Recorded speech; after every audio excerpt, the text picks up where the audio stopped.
नमस्कार दोस्तों। लाइफ में ना बहुत सारे लोग ऐसे हैं जो बहुत बड़ा बनना चाहते हैं, बहुत कामयाब होना चाहते हैं, लेकिन कर नहीं पाते। जानते हैं क्यों? हो सकता है आप और मैं भी उसमें से एक हूं। द रीजन इज कि हम लोग ना जो करते हैं थे वही करते हैं और वही करते रहते हैं, बट एक्सपेक्ट करते हैं कि कुछ बड़ा मिल जाए। दोस्तों, लाइफ में अगर कुछ भी आपको बढ़िया चाहिए ना, तो सबसे बड़ी चीज होती है आपको अपनी आदतों को बदलना पड़ेगा। क्योंकि आज आप जो भी है ना, वो आप उन आदतों की वजह से हैं, उन चीजों की वजह से हैं जो आज आप हैं। अगर आप बड़ा बनना चाहते हो तो शायद आपको अपनी आदतें बदलने पड़ेगी, अपनी सोच बदलने पड़ेगी। और लाइफ में वो कहते हैं, एक फ्रेज है कि if you continue to do what you did in the past, you will continue to get what you got in the past. दोस्तों, ये कहता है कि अगर आप वैसा ही करते रहे जैसा आप पहले करते रहे थे, तो आपको वैसा ही मिलता रहेगा जैसा आपको पहले मिलता रहा था। तो आप बड़े कैसे होंगे?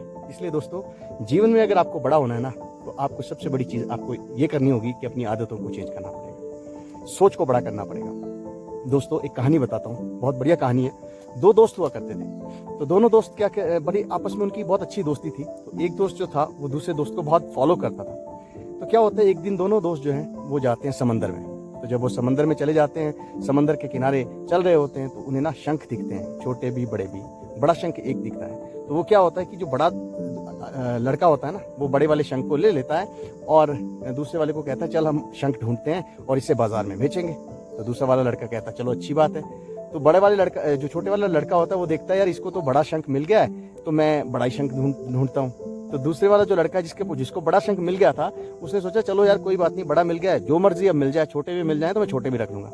तो वो क्या करता है, ये नहीं सोचता कि मुझे कौन सा बड़ा चाहिए या छोटा चाहिए, वो ये देखता है कि शंख मुझे मिलना चाहिए। तो वो बच्चा जो है ना, वो बड़े शंख को अपने पास रखता है और साथ में छोटे छोटे शंख ढूंढना शुरू कर देता है, और उसे बहुत सारे छोटे शंख भी मिल जाते हैं। लेकिन जो उसके साथ वाला दोस्त होता है ना दोस्तों, वो ये देखता है कि यार मेरे दोस्त के पास एक बड़ा शंख था, बड़ा शंख है इनफैक्ट, तो मैं भी बड़ा ही शंख ढूंढता हूँ। उसको बहुत सारे छोटे शंख मिलते हैं, लेकिन वो छोटे शंख को उठाता भी नहीं है, इग्नोर कर देता है। फाइनली शाम हो जाती है। दोनों दोस्त जो है अपना देखते हैं, तो एक दोस्त के पास बड़ा शंख भी होता है और छोटे छोटे बहुत सारे शंख होते हैं, और दूसरे के दोस्त के पास एक्चुअली कुछ भी नहीं होता है। अब क्या करते हैं कि दोनों जाते हैं बाजार में। तो जो लड़का होता है जिसके पास सारे के सारे शंख होते हैं, वो कहता है बाजार में कि मैंने इसको बेचना है। तो बाजार में उसको जो है बड़े शंख के 2000 रुपये मिलते हैं और छोटे शंखों के दोस्तों उसे 5000 रुपये मिलते हैं। तो जब ये चीज़ दूसरा दोस्त देखता है, सोचता है, यार मैंने बहुत बड़ी गलती कर दी, मैं तो ये बड़े शंख के चक्कर में छोटे शंखों को भी जो है ना भूल गया, मैंने उनको वैल्यू नहीं समझी। दोस्तों, ये कहानी हमें एक छोटी सी और बहुत इंपॉर्टेंट सीख देके जाती है कि लाइफ में ना बहुत सारी ऐसी चीजें होती हैं, छोटी छोटी आदतें होती हैं जिसको हम इग्नोर करते हैं। हम सोचते हैं यार मैं कुछ बड़ा करूंगा लाइफ में, ठीक है। हम अमिताभ बच्चन को देखते हैं कि बहुत बड़ा इंसान है, लेकिन उसके पीछे की जो स्ट्रगल है ना, वो हम नहीं देखते। तो लाइफ में अगर आपको आगे बढ़ना है दोस्तों, तो आपको जो आपकी छोटी छोटी आदतें हैं, छोटी छोटी जो सक्सेस है, उस पर फोकस करना पड़ेगा अगर आपको बड़ी सक्सेस चाहिए। बहुत सारे लोग जो है ना, अपनी आदतों को बदले बिना सोचते हैं कि मैं बहुत बड़ा बन जाऊं। अनफॉर्चुनेटली वो ऐसा नहीं कर पाते। और मेरे हिसाब से दोस्तों, लाइफ जो है ना, वो बार बार नहीं मिलती है, वो एक ही बार मिलती है। अब ये डिपेंड करता है कि आप उस लाइफ को कैसे जीते हो, कैसे बनाते हो। जो एग्जांपल देता हूँ, एक जैसे क्लास होती है ना दोस्तों, क्लास में क्या होता है, क्लास में 60 बच्चे होते हैं, लेकिन क्या 60 के 60 बच्चे साइंटिस्ट बन जाते हैं? क्या 60 के 60 बच्चे जो है डॉक्टर बन जाते हैं? क्या 60 के 60 बच्चे इंजीनियर बन जाते हैं? क्वेश्चन ऐसा है कि वो 60 के 60 बच्चों का टीचर तो एक है, क्लासरूम भी एक है, पढ़ाने वाला टीचर भी एक ही है, बोर्ड भी एक है, सब कुछ एक है, मतलब रिसोर्सेज सबके लिए बराबर है, लेकिन बनते सिर्फ एक या दो हैं उस पूरी की पूरी क्लास में से। It is all about how do they take that resources. तो जिंदगी में ना आपको कई बार बहुत सारे लोग ऐसे होते हैं जो ये सोचते हैं कि यार मेरे पास रिसोर्स नहीं है। मैं आपको छोटा एग्जांपल देता हूँ। बरसात हो रही है मान लीजिए बाहर, अब आपको पानी इकट्ठा करना है। अब ये आप पे डिपेंड करता है, आप बाहर जाओगे, एक चम्मच लेके जाओगे तो चम्मच ही भरेगा, कटोरी लेके जाओगे तो कटोरी भरेगी, मग लेके जाओगे मग भरेगा, बाल्टी लेके जाओगे बाल्टी भरेगी, और जिनको बड़ा चाहिए वो तो गड्ढा खोद देते हैं, वो तालाब का तालाब बना लेते हैं। सो रिसोर्सेज सबके लिए बराबर है दोस्तों। एक ही चीज है वो कि आपकी कितनी भूख है, आपकी कितनी ग्रीड है, और आप अपने आप को कितना चेंज करने के लिए रेडी हो। तो दोस्तों, एपीजे अब्दुल कलाम भी यही चीज कहते थे कि जीवन में अगर बड़ा बनना है ना दोस्तों, तो उसके लिए आपको अपनी आदतों को छोड़ना पड़ेगा, आप आदतों को चेंज करना पड़ेगा। और आदतों का मतलब ये नहीं कि बड़ी बड़ी आदतें, क्योंकि बड़ी आदत जो है ना वो छोटी आदत से बनती है। तो आपको छोटी छोटी आदतों को फोकस करना पड़ेगा, उन पर चेंज करना पड़ेगा। बाय डिफॉल्ट आपकी बड़ी आदतें भी चेंज हो जाएंगी और आप अपने जीवन में बहुत आगे चले जाएंगे। मैं कुछ बहुत बड़ा ज्ञानी नहीं हूँ, बस इतना ही कहना चाहता हूँ कि लाइफ में ना जो एक तरह का बोलते हैं ना एक्सपीरियंस, वो आपको बहुत बड़ा टीचर होता है दोस्तों। ये एक्सपीरियंस को आप वैल्यू करो। आपको दूसरों की जो फेलियर्स है ना, वो आपको बहुत बड़ी लर्निंग दे सकते हैं। ओनली थिंग इज कि आपको एक्सेप्ट करना है कि यार भैया मुझे सीखना है। वो कहते हैं ना कि एक ग्लास होता है ना, ग्लास अगर उसके अंदर पानी पूरा भरा हुआ है तो ऊपर से पानी डालोगे तो वो भरेगा नहीं। क्यों नहीं भरेगा? क्योंकि ऑलरेडी भरा हो। उसी तरह से जब मैं सोचता हूँ ना कि मैं तो सबसे बड़ा ज्ञानी हूँ, तो मुझे कोई कुछ कहना भी चाहे, समझाना भी चाहे, तो मैं समझ नहीं सकता। इसलिए दोस्तों, लाइफ में कुछ सीखना है ना, तो सबसे पहले अपने ग्लास को खाली करना पड़ेगा। आपको एक अनलर्न करना पड़ेगा। वो इंग्लिश में फ्रेज होता है, if you want to learn something you will have to unlearn, learn and then relearn. कहने का मतलब ये होता है दोस्तों कि सबसे पहले अपने ग्लास को ना, लाइफ में आपको ये सोचना है कि मुझे कुछ नहीं आता, तब आप सीखेंगे और बहुत ज्यादा सीखेंगे। तो यानी अनलर्न, लर्न और उसके बाद रीलर्न। नमस्कार दोस्तों, कुछ नहीं मिलता इस दुनिया में मेहनत किए बगैर। मुझे तो मेरा साया भी धूप में जाने के बाद मिला। दोस्तों, आज मैं आपको ना एक बहुत इंटरेस्टिंग स्टोरी बताने वाला हूँ, जो ये कहता है कि कई बार हम लोग ना अपने जीवन में ये सोचते हैं कि सब चीज़ मेरे हिसाब से हो, सारी दुनिया जो है ना मेरे हिसाब से काम करे, सभी लोग जो है ना जैसा मैं चाहूँ वैसा करें। क्वेश्चन ये है कि क्या ये पॉसिबल है? क्या ऐसा हो सकता है? और क्या ऐसा सोचना भी सही है? तो दोस्तों, मेरे हिसाब से अगर आप चाहते हैं कि दुनिया में आपकी एक्सेप्टेबिलिटी बढ़े, तो आपको शायद दुनिया के जैसा चेंज होना पड़ेगा, चेंजिंग एनवायरनमेंट के जैसा चेंज होना पड़ेगा। एक स्टोरी बताता हूँ जो आपको शायद सोचने पे मजबूर कर देगी और बहुत लर्निंग देगी। तो चलते हैं दोस्तों, वो स्टोरी मैं आपको बताता हूँ कि एक बार क्या होता है कि एक गांव होता है। उस गांव में ना एक सेठ साहब होते हैं, बहुत ही ज़्यादा रिच होते हैं, लेकिन उनको क्या है कि उनके पैसे का घमंड हो जाता है। तो घमंड हो जाता तो किसी को कुछ समझते नहीं थे। अभी क्या होता है, जब वो किसी को कुछ समझते नहीं थे तो सभी लोग उनसे सोचते थे कि यार पता नहीं किस तरह का इंसान है। फाइनली क्या होता है कि उनका ना एक बीमारी उनको शुरू होती है, उनकी आँख की बीमारी। उन्हें ना धुंधला दिखना शुरू हो जाता है। तो वो बड़े परेशान होते हैं, लेकिन कहते हैं कि चलो कोई बात नहीं, ठीक हो जाएगा। अपने लोकल गांव के वैद्य को दिखाते हैं, वैद्य उससे जो है कुछ दवाई देता है, लेकिन वो जो है ना प्रॉब्लम ठीक नहीं होती है और प्रॉब्लम बढ़ती जाती है। अब आँख की जो प्रॉब्लम है उनकी इतनी बढ़ जाती है कि एक स्टेज ऐसी आती है कि उन्हें दिखना बिल्कुल बंद हो जाता है। अब वो बहुत जगह जाते हैं, इलाज करवाते हैं, लेकिन उनकी आँख की रोशनी करेक्ट नहीं होती है और वो बहुत परेशान हो जाते हैं। अब पैसा बहुत ज़्यादा था, तो उन्होंने क्या कहा, अपने परिवार वालों को बोला कि तुम जो मर्ज़ी करो, मुझे मेरी आँख की रोशनी वापस चाहिए, जैसे मर्ज़ी करो, आप दुनिया के सबसे अच्छे डॉक्टर को दिखाओ। तो वो क्या करते हैं कि अमेरिका चले जाते हैं। अमेरिका जाते हैं तो वहाँ एक बहुत बड़ा डॉक्टर होता है जो दुनिया का नंबर 1 डॉक्टर होता है आँखों का। वो पूरे उनके टेस्ट करता है, सब कुछ करता है, और फाइनली ये कंक्लूड करता है कि उनकी पुतली में ना पीछे एक छोटा सा इन्फेक्शन है। वो इन्फेक्शन किसी को पता नहीं लग रहा था। अगर उस इन्फेक्शन को ठीक कर दिया जाए तो इनकी आंखें ठीक होगी, लेकिन उसके साथ एक काम और करना पड़ेगा। तो वो सेठ साहब को बुलाते हैं, उसकी फैमिली को बुलाते हैं, उसे कहते हैं कि देखो तुम्हारी आंखों की रोशनी तो मैं ठीक कर दूंगा, लेकिन इसको सस्टेन रखने के लिए, इसको बिल्कुल कंटिन्यू रखने के लिए आपको एक काम करना पड़ेगा। ये एक बहुत रेयर सी बीमारी है, आपको जो है ना हर चीज़ हरी देखने पड़ेगी, और अगर आप हरा नहीं देखेंगे तो शायद ये दवाई भी काम ना कर पाए। आपको सब चीज़ें हरी देखनी है। अब कम से कम इतनी उसे उम्मीद मिलती है सेठ को। वो कहता है कोई बात नहीं, कम से कम मुझे दिखेगा तो सही। तो अब वो सब लोग वापस आ जाते हैं, अपने घर में जाते हैं। तो सेठ साहब क्या करते हैं, वो कहते हैं कि भैया मेरे यहाँ पे ना बागीचे में सारी चीज़ें हरी हरी लगा दो, सब कुछ पेड़ भी हरे कर दो, सब कुछ हरा हरा कर दो, फूल भी हरे लगाओ, सब कुछ।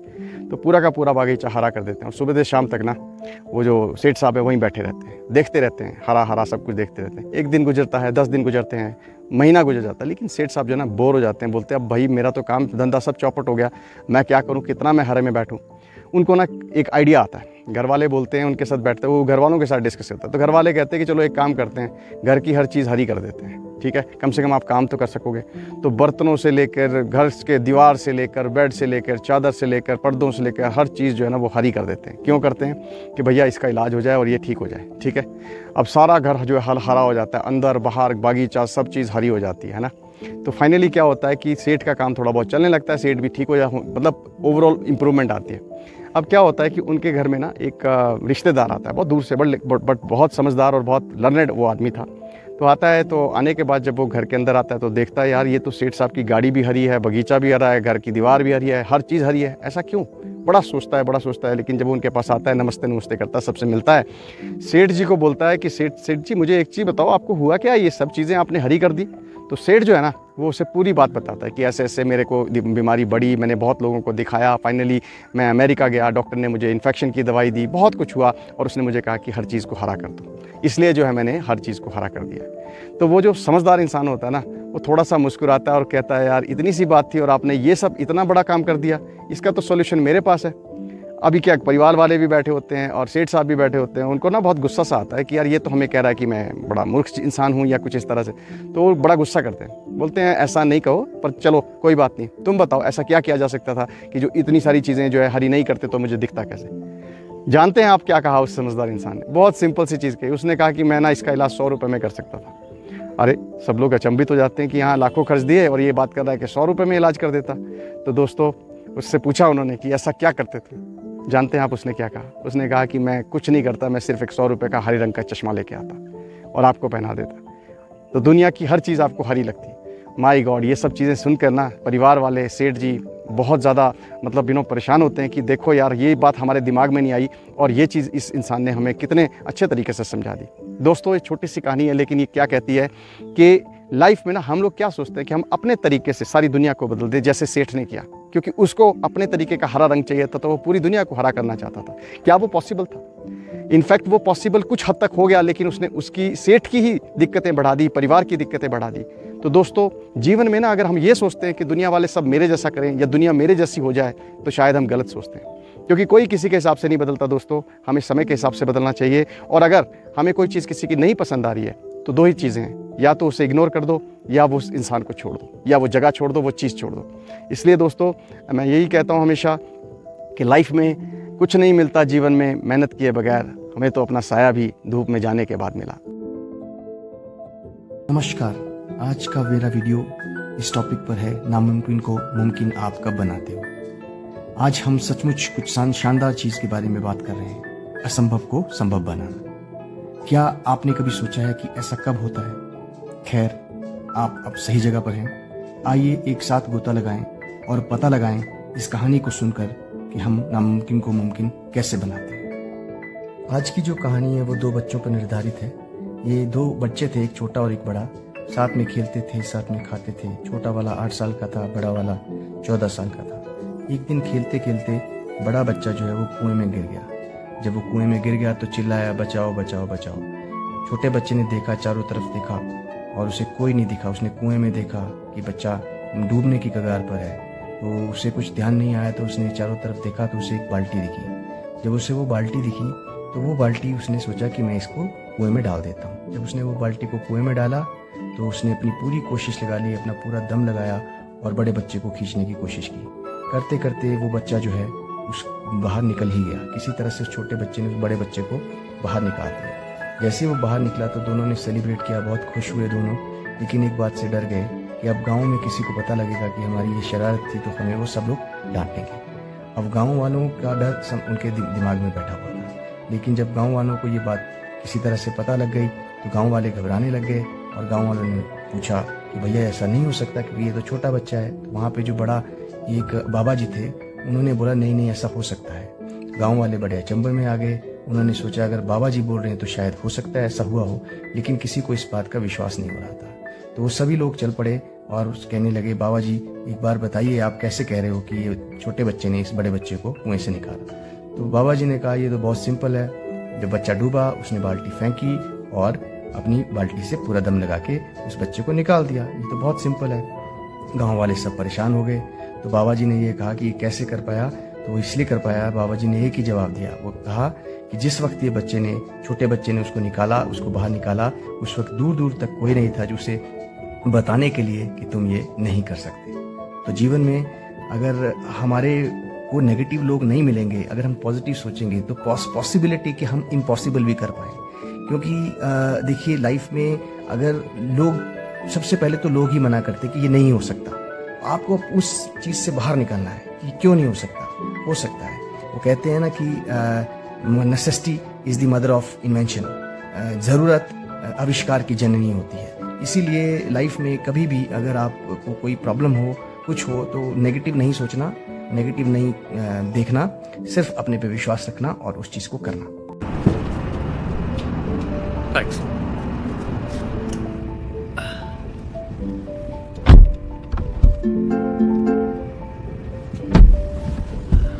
हावी, जानते हो मेरा दोस्त है ना पॉल, उसने प्राइवेट जेट खरीदा है। काश मेरी किस्मत भी ऐसी ही होती। आपकी किस्मत भी बुरी नहीं है सर। तुम समझ नहीं रहे, उस जेट में जो खुशी है वो इस कार में कहाँ है।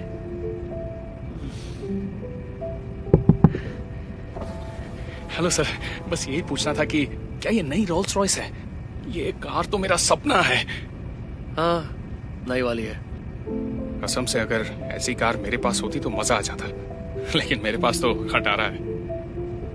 आप बहुत खुशकिस्मत हैं।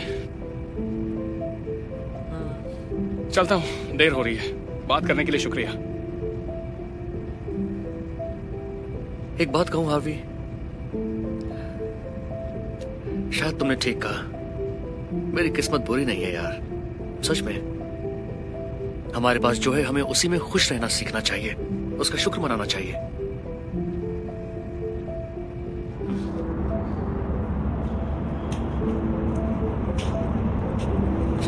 खटारा कहीं की, क्या बकवास कार है। क्या हुआ, कार खराब हो गई क्या?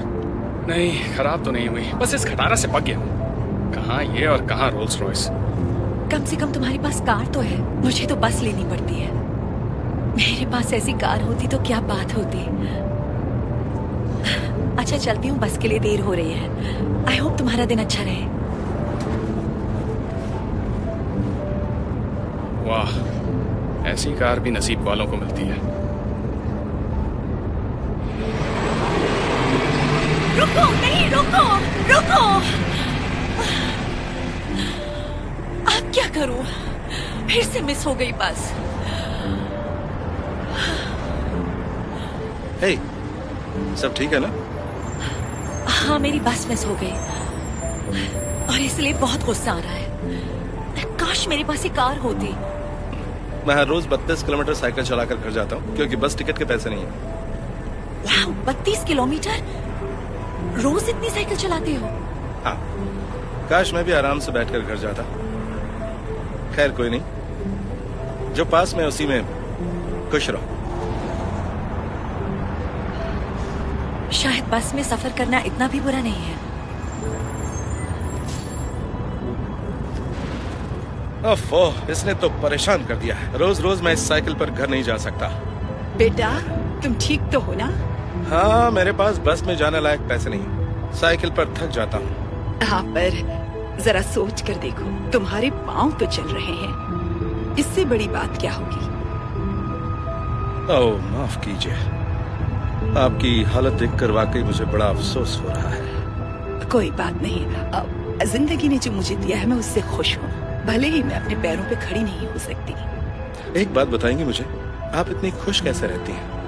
पहले मैं भी अपनी इस कमी की वजह से बहुत दुखी रहती थी, लेकिन फिर किसी को देखकर लगा कि शुक्र है कम से कम मेरे हाथ तो सलामत हैं।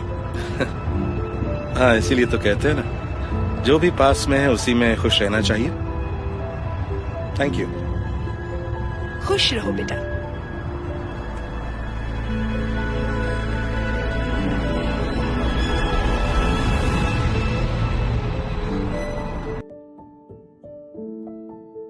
नमस्कार दोस्तों, सावधान। नया आलू खरीदते समय कुछ बातें आपको याद रखनी चाहिए, अदरवाइज दोस्तों आपको और आपके चाहने वालों को उनकी सेहत पर बहुत बड़ा असर पड़ सकता है और आपको पता नहीं लगेगा कि जाने अनजाने में आपके शरीर में क्या नुकसान हो गया।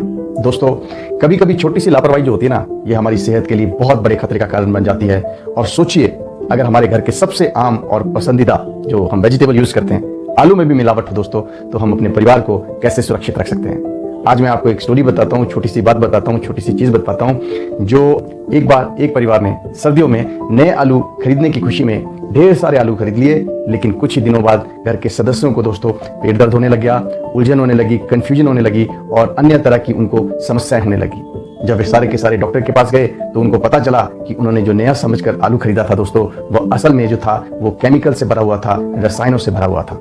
दोस्तों, इस कहानी से हमें सीख क्या मिलती है कि जो बाजार में हर चीज को जो समझदारी से खरीदना बहुत ज्यादा इंपॉर्टेंट हो जाता है। सिर्फ और सिर्फ हमें उसकी शाइनिंग, सिर्फ और सिर्फ उसकी फ्रेशनेस देख के हमें फ्रूट या वेजिटेबल नहीं लेना चाहिए। दोस्तों, ये जो आज का वीडियो ये बहुत महत्वपूर्ण होने वाला है और आइए आज मैं आपको बताता हूं। हम सब जानते हैं कि नया आलू खरीदते समय किन बातों का ध्यान रखना चाहिए ताकि हमारे परिवार की सुरक्षा, सेहत की सुरक्षा जो है वो कभी कॉम्प्रोमाइज ना हो सके। दोस्तों, नया आलू जो है ना, उसके लिए आपको क्या करना है, आपको सावधान रहना है। स्पेसिफिकली धोखाधड़ी जो मार्केट में चल रही है दोस्तों, इस धोखाधड़ी से आपको सावधान रहना है। और आप कैसे सावधान रहेंगे, सिर्फ और सिर्फ जब आपको नए आलू की जानकारी होगी। दोस्तों, सर्दियों के मौसम में ज्यादातर लोग जो होते हैं वो सब्जियां खरीदते हैं और सब्जियां खरीदते समय नया आलू जरूर लेते हैं, लेकिन इस बार का ध्यान रखना चाहिए दोस्तों कि बाजार में जो नया आलू बिक रहा है ना, वो असल में पुराने आलू पर केमिकल्स का लेप लगाकर नया दिखाने का खेल हो सकता है। अब आपको कैसे पता लगे कैसे बनाया जाता है ये पुराना आलू नया, पहले मैं आपको ये प्रोसेस समझाता हूँ। ये जो प्रक्रिया है ना, ये जो प्रोसेस है दोस्तों, इसमें सबसे पहले पुराने आलू को अमोनिया, जो कि सबसे खतरनाक रसायन होता है, उसके घोल में 12 घंटे तक डुबोया जाता है। मैं दोबारा बताता हूँ, अमोनिया जो कि एक कैंसर कॉजिंग सब्सटेंस होता है, उसके घोल के अंदर 12 घंटे तक के पुराने आलू को रखते हैं और इसके बाद आलू को मिट्टी पर रगड़ते हैं, उसका छिलका हटाया जाता है। जो दोस्तों ये जो छिलका होता है ना, इसको हटाने की जो प्रोसेस है, प्रक्रिया, इससे आलू ताजा और चमकदार दिखने लगता है, जैसे वो अभी अभी खेत से आया हो। लेकिन यह सब दोस्तों दिखावा है, सब केमिकल प्रोसेसिंग है और इन रसायनों का सेवन हमारे स्वास्थ्य के लिए बहुत ही ज्यादा हानिकारक हो सकता है और ये हमारे स्वास्थ्य के लिए कैंसर कॉजिंग भी बन सकता है। दोस्तों एक बात बताता हूं कि जो ये अमोनिया युक्त आलू का जो सेवन है ना, ये हमें और आपके परिवार को बहुत खतरे में डाल सकता है। जैसे कि अमोनिया जैसे खतरनाक रसायन दोस्तों, ये जो आलू हम लोग यूज कर रहे हैं खाने में, ये हमारे शरीर पर गंभीर प्रभाव डाल सकता है। मैं आपको एग्जांपल बताता हूँ। हमारे ऑर्गन्स जैसे कि आईज, नोज, गला, इसमें जलन शुरू हो जाती है, पेट में तेज दर्द होता है, एसिडिटी होती है, राइट, लीवर और किडनी पर हमारे बुरा असर पड़ सकता है। हमारी जो त्वचा है उस पर संक्रमण, इन्फेक्शन हो सकता है, अनिंद्रा जिसे इंसोम्निया कहते हैं, और एनीमिया जैसी प्रॉब्लम्स जिसमें ब्लड आपका हीमोग्लोबिन कम हो जाता है, ये सब चीजें आती हैं। उसके बाद दोस्तों सिर दर्द और गंभीर मामलों में हार्ट के जो डिजीजेज हैं वो भी इन सब केमिकल ओरिएंटेड चीज़ों से हमारे शरीर में हो सकता है। हार्ट की डिजीज हो सकती है, कैंसर हो सकता है। अब क्वेश्चन आता है दोस्तों, ये तो हो गया कि नया आलू जो बिक रहा है मार्केट में, अब हम पहचाने कैसे? आलू तो लेना ही है भाई, घर पे जाना है, तो कैसे पहचाने कि असली नया आलू और जो आलू बिक रहा है मार्केट में, वो कैसे आपको पता लगे कि ये आलू केमिकल से इन्फेक्टेड है या केमिकल प्रोसेस्ड है? मैं आपको बताता हूँ।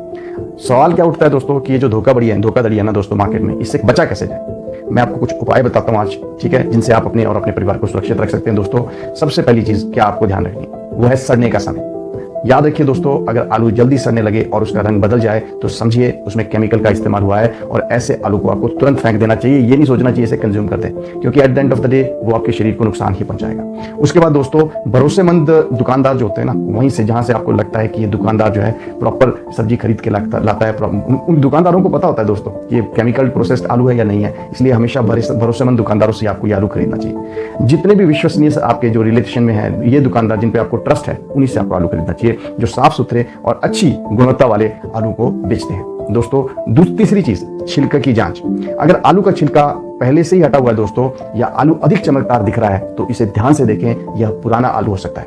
मैं आपको क्यों बता रहा हूं? क्योंकि इसे केमिकल से नया दिखाने की कोशिश की गई होती है दोस्तों, ताकि ये जल्दी और ज्यादा मार्केट में बिके और अच्छे रेट पे बिके। चौथा, जो स्थानीय किसान होते हैं ना दोस्तों, कोशिश करिए, अगर आपके नजदीक में कोई किसान लोग हैं जो आलू की खेती करती हैं, जहां तक संभव है हमें उनसे, स्थानीय किसानों से डायरेक्ट आलू खरीदने चाहिए, ताकि आप जो है सुरक्षित रहें, आपका परिवार सुरक्षित रहे और आपको नेचुरल आलू मिले, प्रोसेस्ड आलू ना मिले।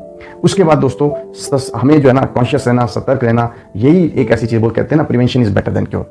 अगर सुरक्षित रहना है तो सतर्क रहना पड़ेगा। और बाजार में दोस्तों मिलावट का जो चलन अब बहुत तेजी से चल पड़ा है, ऐसे में हमें सतर्क और जागरूक रहना बहुत ज्यादा जरूरी है, और हमें याद रखना है कि हमारी थोड़ी सी सावधानी दोस्तों हमारे परिवार की सेहत को सुरक्षित रख सकती है। और इस सर्दी में, स्पेसिफिकली इस सर्दी में नया आलू खरीदते समय आपको इन बातों का ध्यान रखना है, और इस जानकारी को अपने प्रियजनों, दोस्तों और रिलेशनशिप में मेरे वीडियोस को फॉरवर्ड करना है। और मैं आपको लास्ट चीज बताता हूँ दोस्तों, जो कि एक भावनात्मक मैसेज से कन्फाइंड है, वो क्या है कि स्वास्थ्य जो होता है ना दोस्तों, वो सबसे बड़ा धन है। स्वास्थ्य सबसे बड़ा धन है। बाजार में कोई भी चीज खरीदने से पहले उस चीज के प्रति आपको सतर्कता दिखानी है, ताकि आपके परिवार की मुस्कुराहट और उसकी सेहत हमेशा बरकरार रहे। आप